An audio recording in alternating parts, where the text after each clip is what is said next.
This is your fantasy gymnastics update for the week of the 7th week of fantasy college gymnastics. We're recording this on February 18th, 2024. We're going to tell you who's a steal, who's on a bye, who's injured, who are your biggest risks, who's your easiest way to get a 9-9 or above.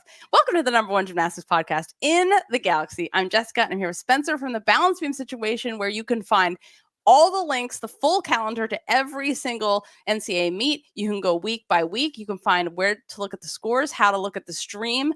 All of it is there for you. And we have launched our inaugural fantasy league. It's in beta.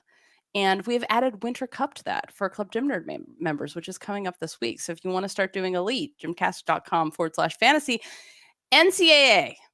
Let's discuss. We're recording this on Sunday before the UCLA, Utah, and the Maryland, Michigan State, Denver, Iowa State, Illinois meets that are on Monday because holidays. But we still have bargains to tell you about after week 7. So these are people who got a 9-9 or above. So let's start with vault. Yes, Lily Hudson of Alabama. Only 5 people this season have 10s on vault, and she's one of them. There's some inconsistency at the landing, but I'd go with it. Potential for big scores there. She has the extension. She's gotten a 10 before, and we know how important that can be. Keep an eye on Lily Hudson. Victoria Wynn of Florida. The beautiful, elegant, graceful Victoria Wynn, who took a big spill on vault last year, but now she's competed twice on vault this season, and one of her 2 vaults went 9.975 because, hello, have you heard of toe point and straight legs? So as people start getting rested for the final push, you're looking for a sneaky pick. This might be the way to go. Put her in the lineup. If she's in the lineup, I would say it's a risky one because we don't know. If I were making the Florida vault lineup, she would be in it. But as we know, I don't make Florida's lineups. Also, Faith Torres at Oklahoma has been the reliable pick for your fantasy team all season long, has been in the all-around every single meet. 3 of her 7 vaults have gone 9-9 or higher. I have her on 2 events on my team, and it's just a go-to every week. Like Faith Torres counting score, Faith Torres counting score. Great.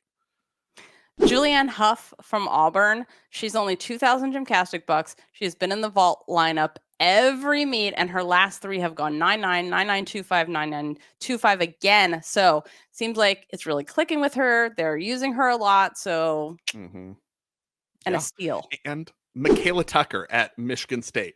Into the Michigan State vault lineup. High this season is 9.925. Also has 2 vaults in the 9.7 range. But, as you look for those freshmen like Huff, like Tucker, who are finding their feet and getting it going now that they have half a season under their belt, they're good finds in there. And then bars, we have, of course, Connor McLean at LSU. Connor McLean. One of the greatest gymnasts on the planet, and she happens to be competing in college right now. So consistency was an issue for Connor, but she's averaging 9.779 before. But she is one of only 8 other gymnasts to record a perfect 10 this season. And if you've seen her bars, yeah, but they held her out with a back because they're preserving her. Yes. So it's one of those risky picks because she did beam, but not everything. So keep an eye on it, but when she's in the lineup, it's Connor. Mara Titersole of the Netherlands and Missouri and formerly Long Island got a 10 this most recent meet on bars. She's averaging 9.9 plus.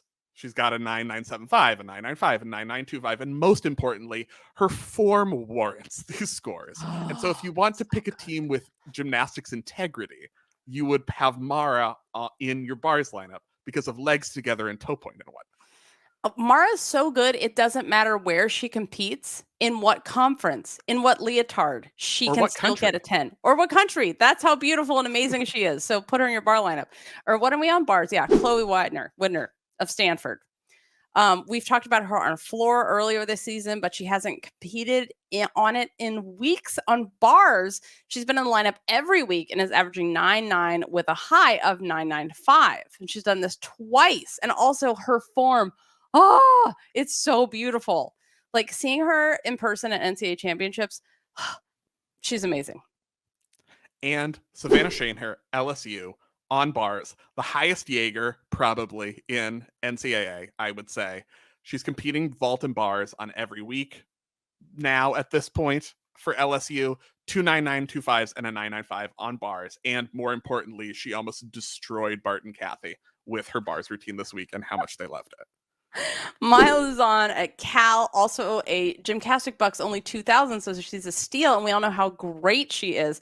When she's in the lineup, she competes in the all-around. Bars isn't her strongest event, but she's averaging a 985 and has posted a 995. Mm-hmm. Now she's in the bars because we know about the other three.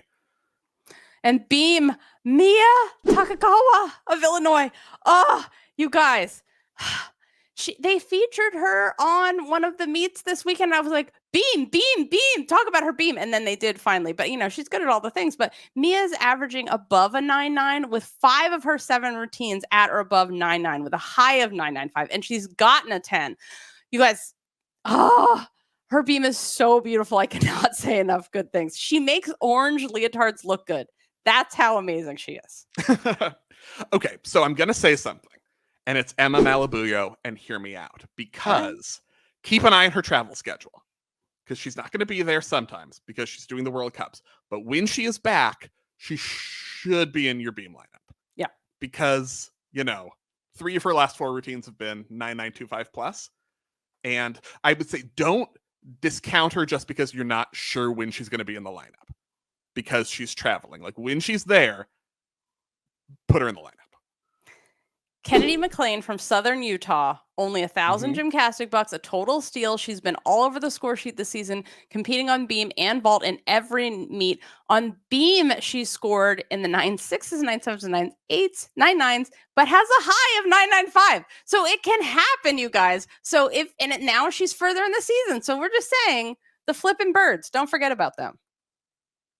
And Amani Herring of Penn State on beam typically scores between 9.8 and 9.85. She does have a high of 9.95 this season. Her routine is so crisp and satisfying. And when she's on, it's just one of those like bam, bam, bam, like dominate the beam. I have no questions about this.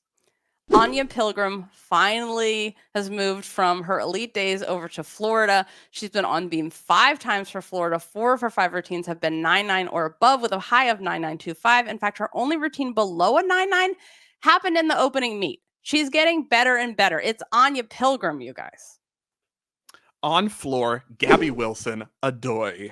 9 gymnasts have scored 10 on floor this season. Michigan has 2 of them. Gabby has 2 10s in her last 3 meets. And as Michigan handles injuries, a gymnast like Gabby Wilson is going to be that much more important and that much more predictable as being in the lineup because they really, really need her routine. And it's very good, and she can get a 10 a lot of the time. We're staying with Michigan because Gabby Wilson, Sierra Brooks 1-2 punch is what we're talking about right now. Her teammate Sierra has the highest season average with her last 5 routines going 10, 9, and 5, 9, and 2, 5, 9, and 5, 9, and 2, 5, 9, and 7, 5. You get the picture, right?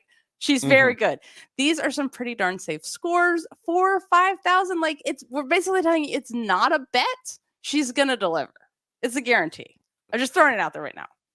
And on the Nia Reed topic, another one. She sat out last week, so question mark there. But other than that, she hasn't been below 9.9. Her last 3 were 9.925, 9.925, 9.975. So if you feel confident she's going to be in the lineup, and that was just a 1-week rest when she was out, then by all means. Almost like you can take a year off and be even better. Like take a year off. Molly Arnold at Clemson competed on floor every meet, really good value, 9.88 average with a high of 9.95. And Peyton Murphy at Western Michigan, an all-arounder, has so many records, school records for Western Michigan, and has cracked 9.9 in 3 of her floor routines this year. 2 of her last 3 have been 9.95 and 9.9. The NCAA fantasy lineups for week 8 will lock on Friday, the 23rd at noon. We have fantasy now for the Winter Cup. So this is our first elite meet that we're doing. It's only available to club members right now, but you will draft 2 all-arounders, Gabby and Trinity. I'm just saying maybe we won't know but we are doing a live podcast from Winter Cup. So after we watch podium training, so we'll get more information then. You have basically 65,000 GymCastic bucks. You have to pick 2 all-arounders and then 1 person per event. Only doing it for women. And the start lists are usually released about 24 hours beforehand. So we'll send you guys an email if you're make sure you're signed up for our fantasy newsletters. We have a bunch of newsletters. Sign up for the one you want. And those Winter Cup fantasy lineups will be locked on Saturday, 24th at noon. So right before the meet starts. Into the league. What's happening, Spencer? Yes, our current week 7 leader, as we record this, is High Flyers, but it's a holiday Monday, and those meets haven't happened yet as we're talking right now. So things can still change. They will change. Important gymnasts still have to get scores, but High Flyers is the leader. Week 8 lineups are scheduled to lock on Friday at noon. And of course, as always, your lineup will carry over if you're Jessica and you forget to change it. My favorite name this week that's in the top 10 is Pink Power Rangers. And the old gym nerd, because I feel like that describes all of us. Also, there's a one day better, which is the cow thing, and that's so sweet. Oh, it's very nice. Okay, the price of a 10. This is who you could have gotten in week 7, how much it would have cost you to get a 10 last week. So, Aaliyah Finnegan, floor for LSU. Beautiful routine.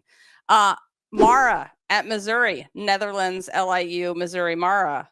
5,000. Raina Worley at Kentucky. Obviously, if you don't have Raina Worley somewhere in your lineup, like you guys, have we not told you about Raina Worley for years? Reagan Smith at Oklahoma on beam. They put her last at NCAA championships, last up on beam, last event to win for many years for a reason. She's Reagan Smith.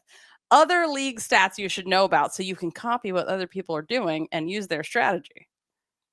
So 16% of people kept Lily Smith in their bars lineup, even though Georgia was on a bye. But those people can now also keep her in their bars lineup again because she's a good person to have in your bars lineup when Georgia is competing. But many people did listen because we mentioned Kat Levaster's floor last week, and she's on the most rostered list at 10% of people having Kat Levaster's floor. Another gymnast we mentioned was Frankie Price on floor for Arkansas. She's now in 12% of lineups. And yesterday, again, she went 995 at Metroplex. And after last week's 10, Leanne Wong's bars, look at that, is now in 15% of lineups because it's Leanne Wong. Week 7, buys and injuries, looking ahead. These are the people and teams that you should take out if you have them in your lineups. Yeah, a few teams are off: Eastern Michigan, Greenville, Lindenwood, SEMO, Talladega, and Utica. There are also a couple teams with 2 meets. Alaska, who always does 2 meets because when they travel, they're like, we got to get 2 meets out of the way because it's so far. And Illinois State and Iowa State. Also, Talladega, HBCU first year team, beat Alaska. Just so you know. They're starting from a high place. Yeah. They're doing very well. Club team beating, not in the NCAA yet, NCAA pre-team in beating the NCAA teams. It's very impressive. So we have a club, which is how people support the show, support our work, how we can go to these meets and report directly from them, all the things that you can't see on camera. So if you want an extra podcast every single week that's live and you can ask questions or you can send in questions ahead of time, check out the club at gymcastic.com, and we will see you on Friday for our live podcast from Winter Cup training at 12-ish Eastern this Friday, the 24th. Thank you so much for listening, and good luck.